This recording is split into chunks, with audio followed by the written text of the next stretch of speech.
ዛሬ ደግሞ ሰዎች ከኢትዮጵያ ወደ ሌላ ሀገር ሙቭ ካደረጉ በኋላ የሚሰሩትን አራት ዋነኛ የሆኑ ስህተቶች እነግራችኋለሁ። እኔ ያለሁት ካናዳ ስለሆነ በካናዳ ምሳሌ አድርጌ እነግራችኋለሁ። ግን አብዛኛው ዌስተርን ወርልድ ላይ ሙቭ የሚያደርግ ሰው የሚሰራቸው ስህተቶች ስለሆኑ ማድመጥ እንዳይረሳ። የመጀመሪያው ኬኔዲያን ኤክስፒሪየንስ የሚባለውን ነገር እንደ ቀላል ነገር ማየት። ይህም ማለት እንዴት ነው? ስራ አፕላይ ስናደርግ ኢትዮጵያ ውስጥ ምንም አይነት ሰው ልንሆን እንችላለን። ዶክተር ብትሆኑ፣ መምህር ብትሆኑ፣ ኤሌክትሪሻን፣ ኤኒቲንግ ብትሆኑ የዚህ ሀገር ኤክስፒሪየንስ እስከሌለ ድረስ ሬዚዩሜያችሁ ቼክ ተደርጎ ወደ ኢንተርቪው የመምጣት ቻንሳችሁ እጅግ በጣም የጠበበ ነው። ብዙዎቻችን የምንሳሳተው እዚህ ጋር ነው። እዛ ሀገር ብዙ ስራ አለ፣ ሰርቼ አውቃለሁ፣ ባንክ ውስጥ ሰርቼ አውቃለሁ፣ ጤና ላይ ሰርቼ አለሁ እና እዚህም ስራ አገኛለሁ ከሚል እንመጣና ነገሩን ስናየው አይሆንም። ብዙ ስራዎች አፕላይ እናደርጋለን፣ ብዙ ነገር እንሞክራለን፣ ግን ስራ የማይገኝ ነገር ሆኖ ይቀራል። በዚህ ሰዓት መደረግ ያለበት ነገር ምንድነው? ኢንተርንሺፖችም ይሁኑ ክፍያ የሌላቸውም ስራዎች በተገኙ ሰዓት እየሰሩ የኬኔዲያን ወርክ ኤክስፒሪየንስ መያዙ ቀጣይ ላለን የስራ አፕሊኬሽን ትልቅ አስተዋጽኦ አለው። ለዛ የኬኔዲያን ወርክ ኤክስፒሪየንስን አንደርስቲሜት ማድረግ ብዙ ሰዎችን ብዙ አመታት ዋጋ ያስከፍላል። ይሄን አጠገቤ ላይ ካሉ ከብዙ ሰዎች ስላየው ነው። ሰው ይሄ አንደኛው ነው። ሁለተኛው ደግሞ ክሬዲት ካርዳችሁን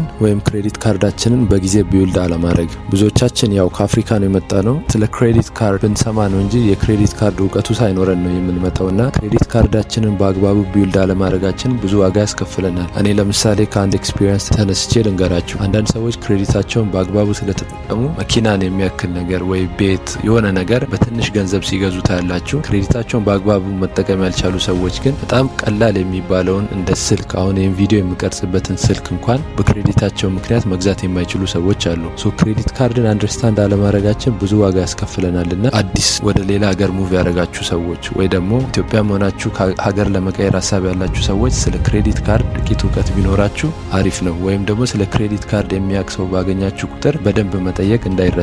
በጣም ኢምፖርታንት ነገር ስለሆነ በተለይ ስራ ኖሯችሁ የራሳችሁን ገንዘብ ቀጥታ መጠቀም እስክትችሉ ድረስ ክሬዲት ካርድን ተጠቅሞ ማድረግ በረታታለሁ። ምክንያቱም በአንድ የመኪና መግዛት የማይችል ሰው በክሬዲት መኪና ገዝቶ ስራ እየሰራ መክፈል ቢችል ይሄ በጣም ትልቅ ኦፖርቹኒቲ ነው ብዬ ስለማስብ ክሬዲት ካርዳችንን አንደርስታንድ አለማድረግ ከፍተኛ ዋጋ ያስከፍለናል። ሶስተኛው ደግሞ እርዳታ አለመጠየቅ። ይሄ ደግሞ የሚሆንበት ሁለት ሪዝኖች አሉ። አንደኛው ቋንቋ አለመረዳት ነው። ቋንቋ ባለመረዳት ምክንያት አቅጣጫ ለመጠየቅ ኦር እርዳታ ለመጠየቅ የሚቸገሩ ሰዎች አሉ። ይሄኛው ሌላ ኤጅ ኬስ ስለሆነ እዚህ ላይ በሌላ ቪዲዮ እመጣለሁ። ነገር ግን መጠየቅ እየቻሉ ማውራት እየቻሉ የማይጠይቁ ሰዎች አሉ። ይሄ ደግሞ ብዙ ዋጋ ያስከፍላል። ቀድሞ የመጡ ሰዎችን ስለ ኢሚግሬሽን ሊሆን ይችላል፣ ስለ ሌላ ነገር፣ ስለ ገንዘብ፣ ስለ ኑሮ፣ ስለ ማንኛውም ነገር ጥያቄ አለመጠየቅ ብዙ ዋጋ ሲያስከፍል እናያለን።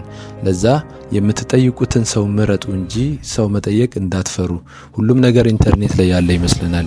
ኢንተርኔት ላይ ያለው ነገር ግን በጣም የተቀላቀለ